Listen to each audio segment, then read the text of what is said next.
Section controller একটা নতুন পোস্টের জন্য বিজ্ঞপ্তি জারি হয়েছে, যেখানে তোমরা প্রত্যেকে আবেদন করতে পারবে। সম্পূর্ণ জোন ওয়াইজ ভ্যাকেন্সি দেওয়া হয়েছে। তুমি যে জোন থেকে বিলং করছো সেই জোন থেকেই অ্যাপ্লাই করতে পারবে এবং সেই জোনের মধ্যেই তোমাদের পোস্টিং হবে।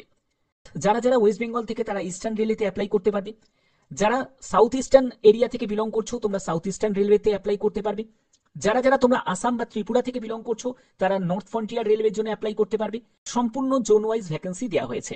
নতুন একটি পোস্ট ক্রিয়েট হয়েছে যেটা হলো সেকশন কন্ট্রোলার। এই পোস্টের জন্য কোনো রকম অভিজ্ঞতার প্রয়োজন নেই, কোনো আইটিআই যোগ্যতার প্রয়োজন নেই। প্রত্যেকে তোমরা এলিজিবল, ছেলে মেয়ে উভয় প্রার্থীরাই আবেদন করতে পারে। সম্পূর্ণ গুরুত্বপূর্ণ তথ্য এই ভিডিওর মাধ্যমে তুলে ধরবো। একদম অফিসিয়াল নোটিফিকেশন জারি হয়েছে। তো চলো মূল তথ্যে চলে যাচ্ছি। সম্পূর্ণ গুরুত্বপূর্ণ অথেন্টিক ইনফরমেশন শুধুমাত্র তোমাদের জন্য। তো দেখো, আমি একদম অফিসিয়াল নোটিফিকেশনটা ওপেন করে নিয়েছি। তোমরা এখানে দেখতেই পাচ্ছ যে নোটিফিকেশনটা তোমাদের আউট হয়েছে, যেটা হলো গভর্নমেন্ট অফ ইন্ডিয়ার তরফ থেকে, ministry of railway, railway recruitment বোর্ডের তরফ থেকে 7ই আগস্ট 2025 একদম লেটেস্ট নিউজ তোমাদের কাছে প্রোভাইড করছি। সেকশন কন্ট্রোলার পোস্টের জন্য অ্যাপ্রুভাল এসে গেছে। দেখো, approval vacancies of section controller for issue of centralised employment notification 2025। এই পোস্টটা এনটিপিসির মধ্যে অন্তর্ভুক্ত করার কথা ছিল, বাট এটা জন্য আলাদাভাবে নোটিফিকেশন জারি হয়েছে। এনটিপিসির মধ্যে কিন্তু এটাকে রাখা হচ্ছে না। এটা সম্পূর্ণ নতুন ভাবে তোমাদের নোটিফিকেশন জারি হয়েছে, যেখানে তোমরা প্রত্যেকে এলিজিবল। ওকে, কি কি বলা হচ্ছে দেখো। এটা হলো ট্রাফিক ডিপার্টমেন্টের মধ্যে পড়ছে এই সেকশন কন্ট্রোলার এই পোস্টটা। এখানে সম্পূর্ণ জোন ওয়াইজ ভ্যাকেন্সি দেওয়া আছে, তোমরা দেখতেই পাচ্ছ।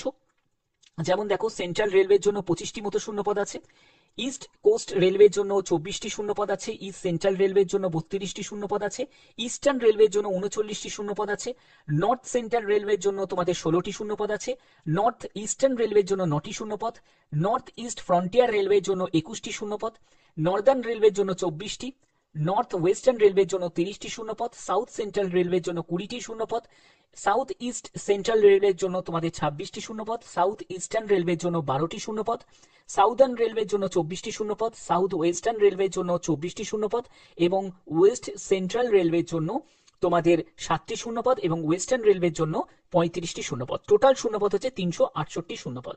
এটা সম্পূর্ণ পার্মানেন্ট ভাবে নিয়োগ করা হচ্ছে। আর এই পোস্টটা হচ্ছে লেভেল 6 ক্যাটাগরি পোস্ট। কি যোগ্যতা সব ডিটেলসে যাব, একদম ডিটেলস ইনফরমেশন পাবে এই ভিডিওর মাধ্যমে। তোমরা দেখতেই পাচ্ছ যে immediate action should be taken by zonal railway তরফ থেকে এই ফাইনাল ইন্ডেন্টিভ যে নোটিফিকেশন সেটা জারি হয়ে গেছে। এখানে দেখো, এসসি এসটি ওবিসি ইডাব্লিউএস যা যা তোমাদের রিজার্ভেশন যেরকম রুলস আছে সেরকম তোমরা রিজার্ভেশন পেয়ে যাচ্ছ। একদম দারুণ একটি সুখবর তোমাদের প্রত্যেকের জন্য। এবার চলো তোমাদের দেখিয়ে দিই যে এখানে কি যোগ্যতা তোমাদের প্রয়োজন যদি এই পোস্টের জন্য আবেদন করতে চাও। তো এখানে দেখো, তোমাদের আরেকটি নোটিশ জারি হয়েছে যেখানে তোমাদের সম্পূর্ণ যোগ্যতাটা দেওয়া আছে। তোমাদের যে পোস্টে নিয়োগটি করা হচ্ছে সেটা হলো সেকশন কন্ট্রোলার পোস্ট, যেটা লেভেল 6 এর মধ্যে পড়ছে। লেভেল 6 মানে বুঝতেই পারছো বেতন লেভেল যথেষ্ট ভালো। মানে শুরুতেই যদি তোমাদের বেতন বলা হয় তো মোটামুটি ধরে রাখো 42,000 টাকা তোমরা শুরুতেই বেতন পাবে। লেভেল 6 এ খুব ভালো টাইপের তোমাদের বেতন থাকে। এই যে সেকশন কন্ট্রোলার, এটা দুরকম ভাবে নিয়োগ হয়। একটা হচ্ছে 60% হচ্ছে ডাইরেক্ট রিক্রুটমেন্ট, যেটার জন্য তোমাদের অফিসিয়াল নোটিফিকেশন জারি হয়েছে, ঠিক আছে। এবং আরেকটি হচ্ছে প্রমোশনাল কোটাতে 40% নিয়োগ করা হয়। তো তোমাদের এখন যে বিজ্ঞপ্তি জারি হয়েছে সেটা ডাইরেক্ট রিক্রুটমেন্টে জারি হয়েছে, যেখানে কোনো অভিজ্ঞতার প্রয়োজন নেই। প্রত্যেক ক্যান্ডিডেটরাই এখানে এলিজিবল আছে, যেটা ওপেন মার্কেটে ভ্যাকেন্সি রিলিজ হয়েছে। তো এবার এখানে কি যোগ্যতা প্রয়োজন, আমি যোগ্যতার ব্যাপারটা চলে যাচ্ছি, তোমাদের যোগ্যতার ব্যাপারটা দেখিয়ে দিই। তার আগে তোমাদের বলে দিই, এখানে দেখো প্রমোশন লেভেলটা একবার তুমি চিন্তা করে দেখো। দেখো, প্রমোশন লেভেলটা যথেষ্ট ভালো।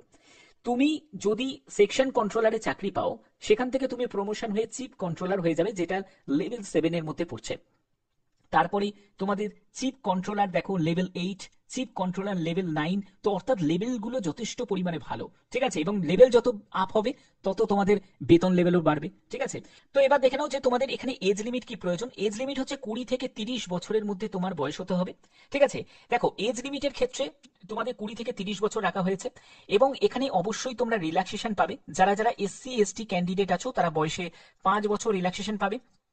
ওবিসি যারা ক্যান্ডিডেট তারা বয়সে 3 বছর রিল্যাক্সেশন পাবে। এছাড়া তুমি যদি পিডব্লিউবিডি ক্যাটাগরি থেকে বিলং করে থাকো তোমরাও এখানে আবেদন করতে পারো। তোমরাও এখানে যথারীতি যেরকম গভর্নমেন্ট রুলস অনুযায়ী এজ রিল্যাক্সেশন পাবে।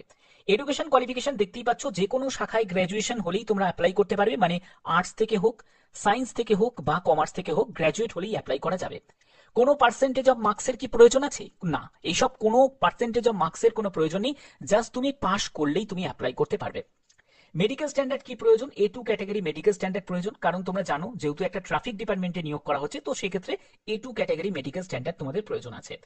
এক্সামিনেশন নিশ্চয়ই থাকবে, তোমাদের এক্সামিনেশন প্যাটার্নটা যেটা থাকবে সেটা হচ্ছে তোমাদের অ্যানালিটিক্যাল, লজিক্যাল, মেন্টাল রিজনিং এর উপর তোমাদের থাকবে, তো এইগুলো তোমাদের থাকে, ঠিক আছে। তো এই হচ্ছে তোমাদের সম্পূর্ণ বিস্তারিত দিলাম। এবার তোমরা যদি সিলেবাস বা প্যাটার্ন যদি জানতে চাও, দেখো এটা একদম নতুন একটি পোস্ট ক্রিয়েট হয়েছে, এই নতুন পোস্টের বিজ্ঞপ্তি তোমাদের জারি হয়েছে 2025-এ। এই পোস্ট নতুন বিজ্ঞপ্তি তোমাদের জারি হয়েছে, এর আগে কোনো বছরে কোনো এর কিন্তু বিজ্ঞপ্তি জারি হয়নি, এই প্রথম তোমাদের যেটা ওপেন মার্কেটের বিজ্ঞপ্তি তোমাদের জারি হয়েছে। তো সেক্ষেত্রে যদি সিলেবাস আমি তোমাদের বলতে পারি যে এনটিপিসি তে তোমাদের যা সিলেবাস আছে সেরকম সিলেবাসই কিন্তু এখানে ফলো করতে পারে, কারণ এটা এনটিপিসির মধ্যেই মানে অন্তর্ভুক্ত করার কথা ছিল, বাট এটাকে আলাদাভাবে এর বিজ্ঞপ্তি জারি হচ্ছে। তো সেক্ষেত্রে তোমরা এনটিপিসির যা সিলেবাস আছে, মানে যেমন জেনারেল অ্যাওয়ারনেস, তারপরে ম্যাথ, আর হচ্ছে তোমাদের জিআই, এগুলোর ওপর অবশ্যই তোমরা বেশি করে জোর দাও, কারণ এগুলোর এরকমই তোমাদের মানে সিলেবাস তোমাদের থাকবে, এর বাইরে কোনো সিলেবাস থাকবে না, ঠিক আছে। বাদ বাকি যে কোনো আপডেটের জন্য তোমরা অবশ্যই চ্যানেলটাকে সাবস্ক্রাইব করে রাখবে, সেই আপডেট তোমরা পেয়ে যাবে। এবার মেন ব্যাপার হচ্ছে তোমাদের যে ফুল নোটিফিকেশনটা কবে জারি হবে। দেখো ফুল নোটিফিকেশন তোমাদের ধরে রাখো 1 মাসের মধ্যে, যেহেতু তোমাদের ইন্ডেন্ট নোটিফিকেশন জারি হয়ে গেছে, তো সেক্ষেত্রে 1 মাসের মধ্যেই তোমাদের ফুল নোটিফিকেশন তোমাদের জারি হয়ে যাবে।